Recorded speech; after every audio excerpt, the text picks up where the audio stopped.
Hi, I'm Craig with ApplianceVideo.com. Today we'll be taking a look at your rocker switch on this Appliance Laundry Systems electric dryer.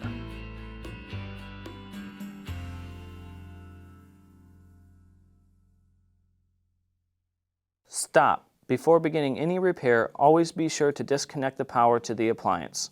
It is also recommended to test the outlet for the proper voltage. The main reason why you'd be replacing your rocker switch is if the extended tumble function will not work. Now, click on the link below to view this repair video. ApplianceVideo.com guides you step by step, giving you the confidence to avoid recalls and callbacks, also saving time on repairs. Whether you're up against an uncommon repair or the latest appliance on the market, our videos have been created with you in mind.